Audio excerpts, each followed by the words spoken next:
Here formula is given to calculate payback period. ठीक है, payback period हम calculate करते हैं by initial investment divided by annual cash inflow. ठीक है, इनिशियल इन्वेस्टमेंट अगर सपोज करिए मैंने 1 लाख रुपीज का किया था और annual out inflow of cash मेरे पास कितना हुआ, सपोज करिए 10% की रेट से हम मान के चलते हैं कि 10% रेट ऑफ रिटर्न जो है वो मशीनरी मुझे पर ईयर दे रही है। अगर 10,000 रुपीज के हिसाब से अगर मुझे वो मशीनरी रेट ऑफ रिटर्न दे रही है, मतलब कि 10 ईयर्स में मेरा इनिशियल इन्वेस्टमेंट जो कि 1 लाख रुपीज का था, आफ्टर 10 ईयर्स जो है वो मेरा प्रिंसिपल अमाउंट मुझे रिटर्न हो जाएगा। ठीक है, तो इस तरीके से हम कैलकुलेट करते हैं कि पे बैक पीरियड मतलब कितने टाइम ड्यूरेशन के बाद मेरा initial amount, initial investment return होगा। ऐसे प्रोजेक्ट जिनका पे बैक पीरियड सबसे कम होता है, ऐसे प्रोजेक्ट्स को हम अप्रूव करते हैं या एक्सेप्ट करते हैं, और हम ऐसे प्रोजेक्ट में इन्वेस्टमेंट करते हैं जिसका पे बैक पीरियड टाइम सबसे कम होता है। Okay, is it clear what is पे बैक पीरियड?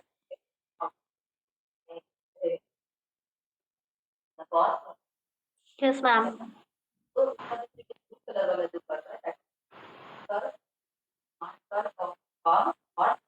ठीक है, हम कैसे डिसीजन लेते हैं?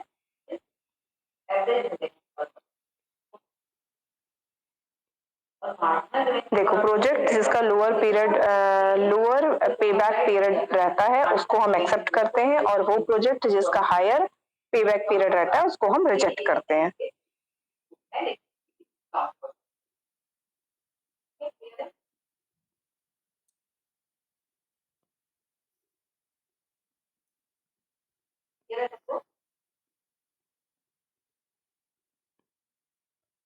Next is accounting rate of return. ठीक है, नेक्स्ट है हमारा अकाउंटिंग रेट ऑफ रिटर्न, जिसे हम रिटर्न ऑन इन्वेस्टमेंट भी बोलते हैं या एवरेज रेट ऑफ रिटर्न भी है। मतलब 2 पार्ट्स में देखते हैं हम अकाउंटिंग रेट ऑफ रिटर्न को, या तो हम रेट ऑन इन्वेस्टमेंट देखते हैं या तो एवरेज रेट ऑफ रिटर्न देखते हैं। ठीक है, रेट ऑन इन्वेस्टमेंट का मतलब कि जब हमारा इनिशियल इन्वेस्टमेंट जो है उसको हम देखते हैं while calculating return on investment.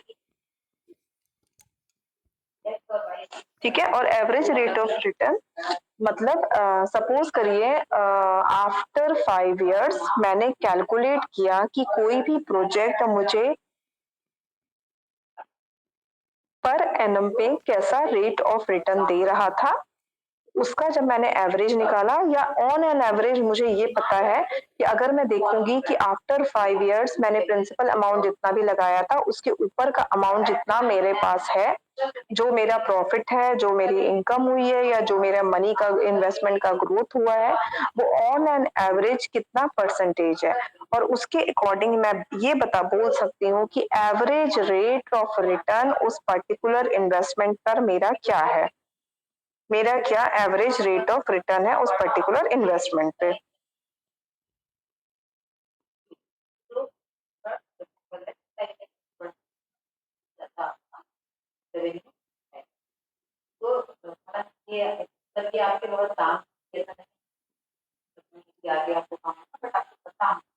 ठीक है, और ऐसा इन्वेस्टमेंट जिसका हायर रेट ऑफ रिटर्न है, ठीक है, higher average rate of return है, तो ऐसे प्रोजेक्ट्स को हम सेलेक्ट करते हैं, और वो प्रोजेक्ट्स जिनका की रेट ऑफ रिटर्न हायर नहीं है तो ऐसे प्रोजेक्ट्स को हम रिजेक्ट करते हैं।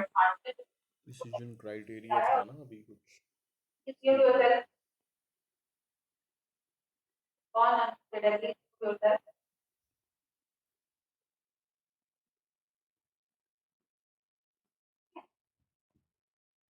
Marginal revenue curve can be 0 or negative, but average revenue curve cannot be. At OP price, the monopolist will produce one output, जहाँ पे price हमारा जब है, ठीक है, नेक्स्ट इज हमारा net present value. Net present value हमारा जो है वो modern method of capital budgeting है, या डिस्काउंटेड मेथड, डिस्काउंटिंग टेक्निक है कैपिटल बजटिंग की। ठीक है, नेट प्रेजेंट वैल्यू जो मेथड है उसको हम डिस्काउंटेड कैश फ्लो टेक्निक भी बोलते हैं।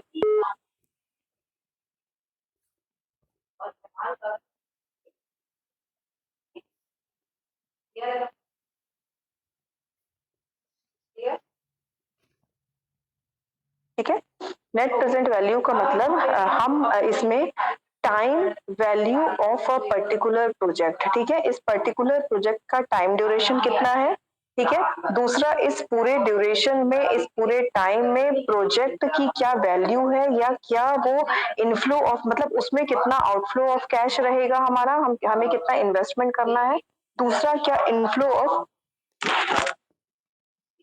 कितना इनफ्लो ऑफ कैश रहेगा, ये हमारा नेट प्रेजेंट वैल्यू मेथड से हम कैलकुलेट करते हैं।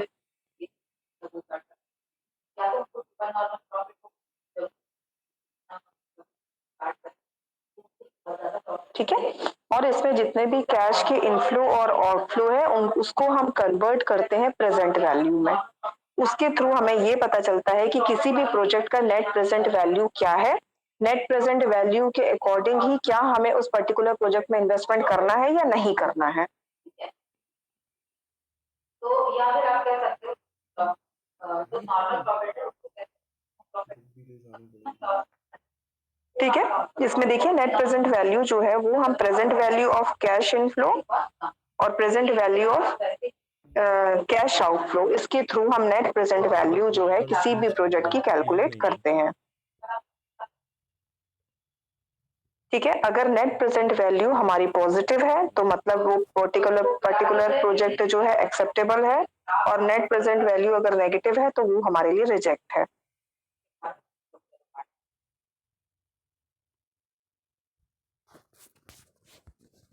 ठीक है, next is profitability index. Profitability index जो है, ठीक है, इसको हम बेनिफिट कॉस्ट रेशियो मेथड भी बोलते हैं।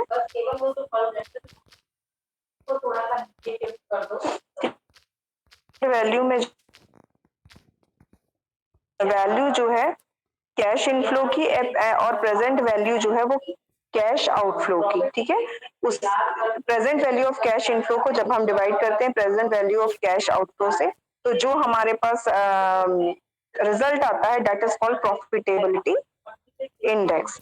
अगर प्रॉफिटेबिलिटी इंडेक्स हमारा 1 से ज्यादा है किसी भी प्रोजेक्ट का, तो इसका मतलब वो प्रोजेक्ट हमारे लिए एक्सेप्टेबल है, और अगर प्रॉफिटेबिलिटी इंडेक्स हमारा लेस देन 1 है मींस हमें उस प्रोजेक्ट को रिजेक्ट कर देना है, उसको एक्सेप्ट नहीं करना है।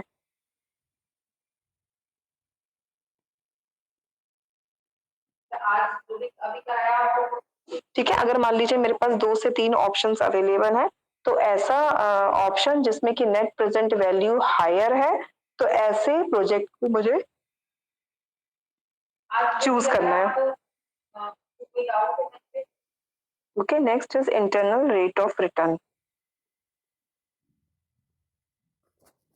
ठीक है, इंटरनल रेट ऑफ रिटर्न को हम time adjusted rate of return भी बोलते हैं।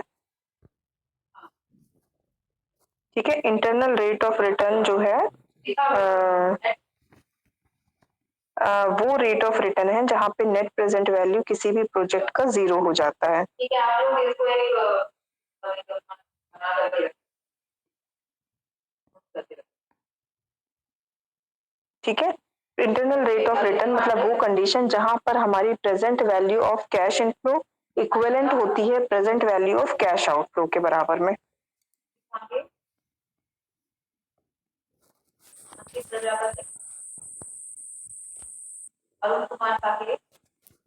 ओके, इसको हम इंटरनल रेट ऑफ रिटर्न बोलते हैं। इंटरनल रेट ऑफ रिटर्न मतलब कि कोई भी प्रोजेक्ट हमें सपोज करिए कितने ड्यूरेशन में कितना रेट ऑफ रिटर्न देगा।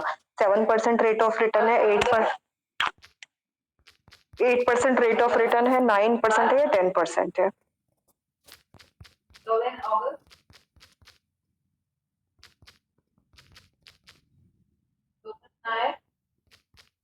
ठीक है, और इंटरनल रेट ऑफ रिटर्न जो है वो हम कैलकुलेट करते हैं net present value at lower rate, net present value divided by net present value as lower rate minus higher rate करते हैं।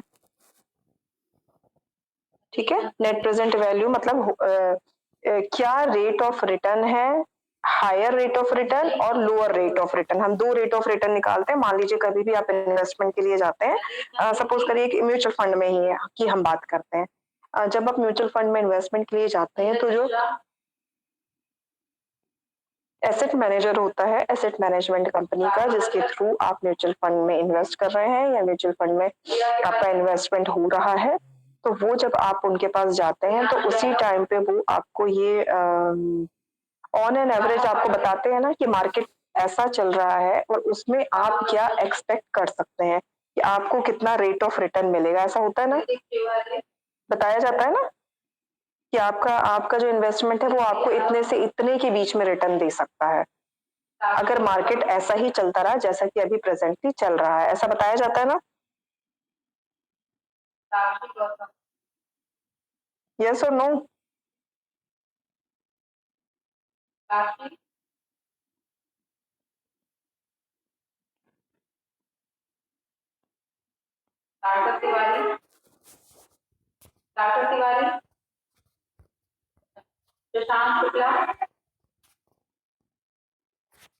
My voice is audible or not?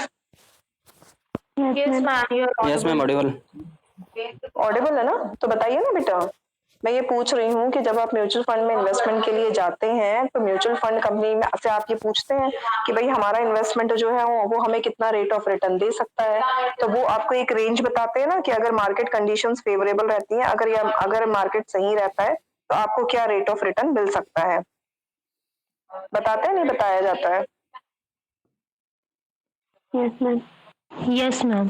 ठीक है, तो वही आपका इंटरनल रेट ऑफ रिटर्न रहता है जहां पे इनफ्लो ऑफ कैश के बारे में आपको पता है, मतलब जहां पे लोअर रेट ऑफ रिटर्न आपका कितना है और हायर रेट ऑफ रिटर्न कितना है। ठीक है, तो लोअर और हायर रेट जब आप देख लेंगे तब आपको ऑन एन एवरेज जो है वो पता चल जाएगा कि एवरेज रेट ऑफ रिटर्न आपका किसी भी इन्वेस्टमेंट में जो इंटरनल रेट ऑफ रिटर्न है वो आपका कितना होगा। ठीक है,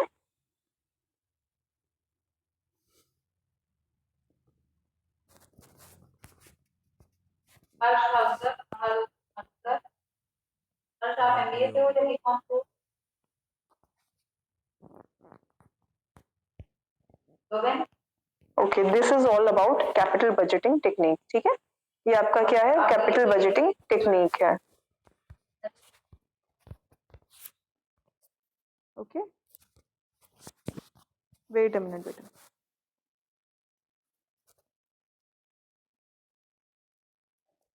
बजटिंग टेक्निक्स, This ठीक is है। all about capital capital budgeting budgeting technique technique. मतलब वो टूल जिससे कि हम मेजर करते हैं कि कोई भी प्रोजेक्ट जो या कोई भी लॉन्ग टर्म इन्वेस्टमेंट का ऑप्शन जो हमारे पास अवेलेबल है वो एक्सेप्टेबल है या नॉन एक्सेप्टेबल है, हम उसे एक्सेप्ट करें या ना एक्सेप्ट करें। ठीक है, अब जो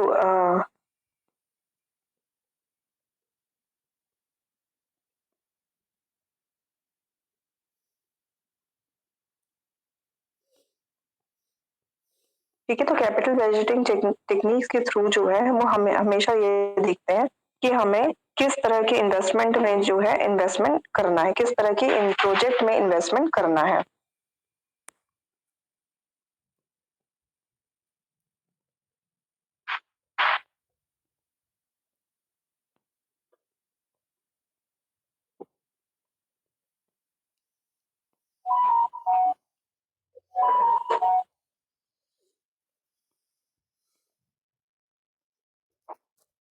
FDI जैसे हम सभी और है जानते हैं, FDI foreign direct investment investment. ठीक है, 14 के बाद FDI इन्वेस्टमेंट।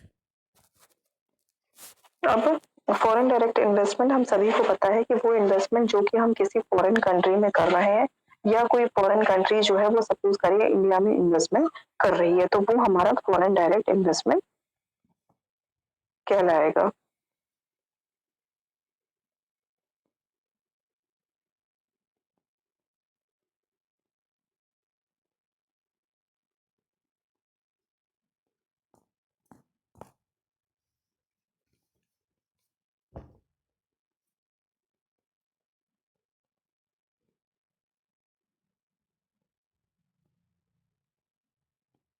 ठीक है, जैसे मान लीजिए इंडिया की कोई भी कंपनी जो है वो फॉरेन कंट्री में अगर इन्वेस्टमेंट कर रही है तो वो इन्वेस्टमेंट जो है वो फॉरेन डायरेक्ट इन्वेस्टमेंट कहलाएगा।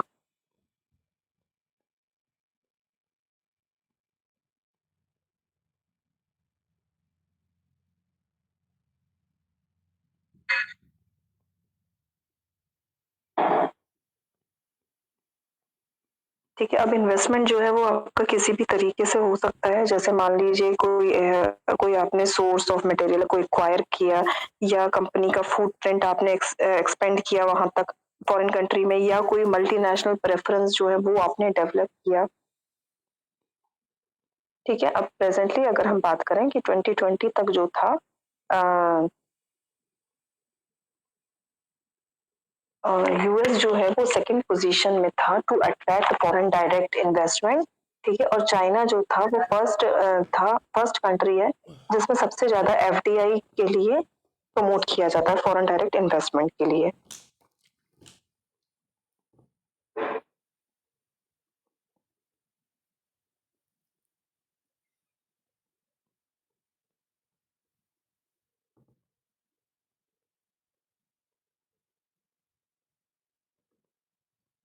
ठीक है, तो फॉरेन डायरेक्ट इन्वेस्टमेंट का मतलब ये नहीं है कि आप सिर्फ कैपिटल इन्वेस्टमेंट ही कर रहे हैं। ठीक है, बहुत सारे ऑप्शंस होते हैं जैसे कि प्रोविजन ऑफ मैनेजमेंट हो गया, टेक्नोलॉजी हो गया, इक्विपमेंट हो गया।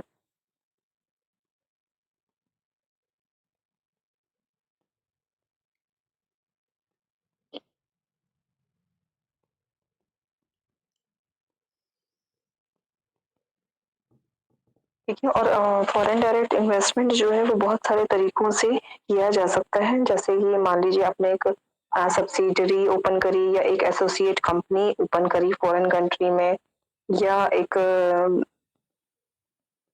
या मान लीजिए कोई एग्जिस्टिंग फॉरेन कंपनी है, फॉरेन कंट्री की कोई फॉरेन कंपनी है, उसमें आपने अपना सपोज करिए कंट्रोलिंग इंटरेस्ट जो है वो एग्जिस्ट किया।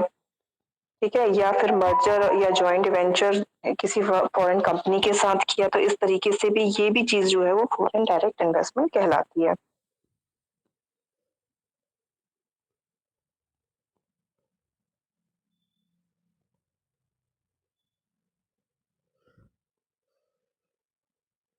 ठीक है, अब फॉरेन डायरेक्ट इन्वेस्टमेंट जो है वो तीन तरीके से किए जाते हैं। एक हमारा हॉरिजॉन्टल डायरेक्ट इन्वेस्टमेंट होता है, एक हमारा वर्टिकल इन्वेस्टमेंट होता है, एक हमारा कॉन्ग्लोमरेट फॉरेन डायरेक्ट इन्वेस्टमेंट होता है। ठीक है, अब हॉरिजॉन्टल डायरेक्ट इन्वेस्टमेंट किस तरीके से होता है? ठीक है, एक कंपनी, ठीक है, सेम उसी टाइप का बिजनेस और ऑपरेशन जो कि फॉरेन कंट्री में कर रही है, सेम वैसा ही होम कंट्री में भी करती है। ठीक है, सेम वही बिजनेस ऑपरेशन जो कि फॉरेन कंट्री में, ठीक है, फॉरेन कंट्री में करती है। जैसे कि मान लो एक US based cell phone provider company है या सेल फोन वाली कंपनी है। ठीक है, उन्होंने मान लीजिए बहुत सारे चेन बाय करी फोन स्टोर्स की। ठीक है, बहुत सारे फोन स्टोर कहाँ पर बाय करे? चाइना में बाय करे। तो ये जो इन्वेस्टमेंट है या ये जो वे है, इसको हम हॉरिजॉन्टल फॉरेन डायरेक्ट इन्वेस्टमेंट बोलते हैं। कैसे? मान लीजिए US based cell phone company है, सेल फोन प्रोवाइड कर रही है, सेल फोन सेल कर रही है, बेच रही है। इस सेल फोन वाली कंपनी ने क्या किया? चाइना में बहुत सारे फोन स्टोर्स को बाय किया। ठीक है, तो इस तरीके से जो इन्वेस्टमेंट किया जाता है उसे हम फॉरेन डायरेक्ट इन्वेस्टमेंट बोलते हैं। Next is vertical investment.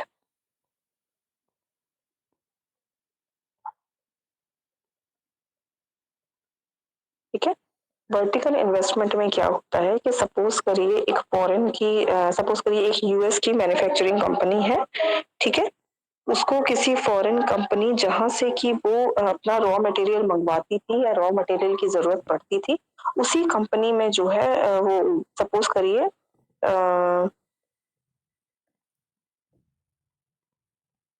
उसी कंपनी में इन्होंने इन्वेस्टमेंट किया या फॉरेन डायरेक्ट इन्वेस्टमेंट उसी पर्टिकुलर कंपनी में किया जिस कंपनी से ये रॉ मटेरियल बाय करते थे। कौन सी company? US based company. Suppose करिए कि जापान से कुछ मंगवा रही थी या चाइना से कोई रॉ मटेरियल परचेज कर रही थी, और सेम उसी कंपनी में जो है वो एफडीआई किया, फॉरेन डायरेक्ट इन्वेस्टमेंट किया। तो इस तरह का जो इन्वेस्टमेंट होता है वो वर्टिकल इन्वेस्टमेंट कहलाता है।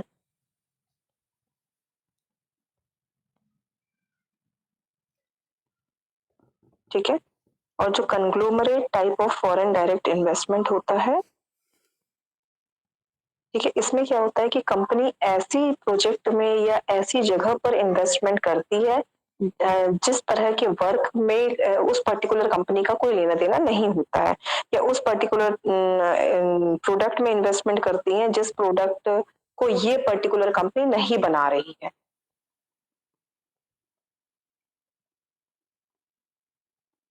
ठीक है। और फॉरेन डायरेक्ट इन्वेस्टमेंट जो है वो मर्जर्स के थ्रू भी हो सकते हैं, एक्विजिशन भी हो जाता है, कई बार पार्टनरशिप होती है रिटेल स्टोर्स में, सर्विसेज में, लॉजिस्टिक्स में, मैन्युफैक्चरिंग्स में।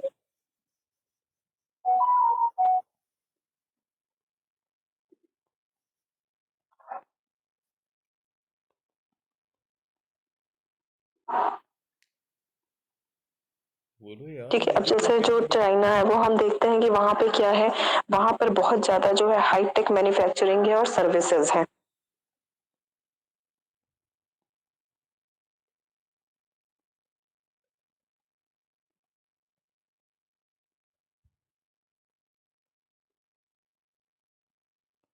ठीक है। जैसे अभी आपने सुना होगा, न्यूज में आया था कि कुछ टाइम पहले जो है वो एप्पल ने टाटा के साथ जो है वो जॉइंट वेंचर किया है और उसके थ्रू अब आईफोन्स जो है वो इंडिया में बनाए जाएंगे। मतलब एप्पल जो है वो आईफोन की मैन्युफैक्चरिंग अब इंडिया में करेगा, क्योंकि आईफोन अगर प्रेजेंट डेज में देखें कि हमें बहुत ज्यादा महंगा मिलता है। क्यों क्यों वो इतना ज्यादा कॉस्टली है आईफोन? उसका रीजन भी है, प्राइवेसी बहुत अच्छी है।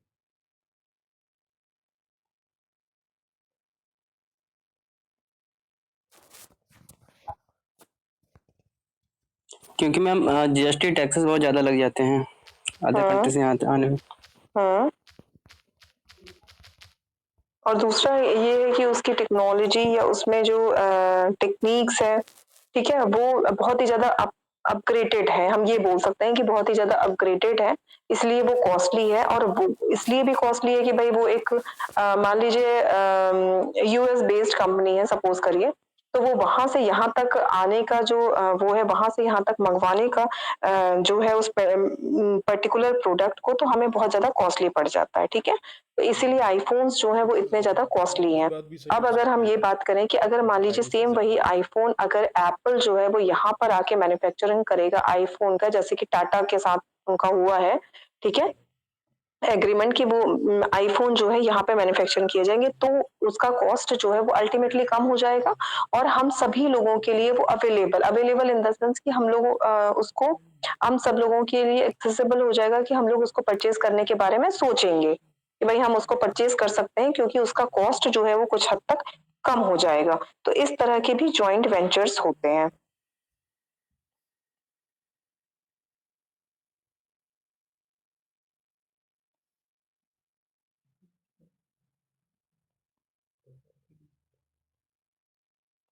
ठीक है।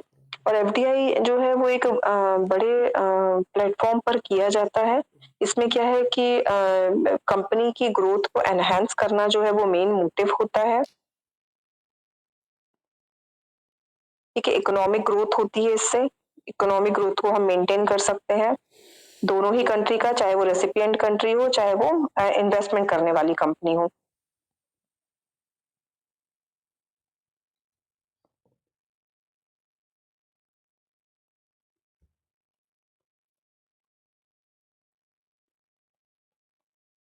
ठीक है। और जो डेवलपिंग कंट्रीज हैं वो एफडीआई को एनकरेज करती हैं, जिससे कि क्या होता है कि न्यू इंफ्रास्ट्रक्चर का कंस्ट्रक्शन होता है, न्यू जॉब्स क्रिएट होती हैं उन सभी लोगों के लिए जो कि लोकल हैं, लोकल वर्कर्स हैं या लोकली रह रहे हैं। ठीक है। उन सभी लोगों को के लिए जॉब्स के ऑप्शंस अवेलेबल होते हैं।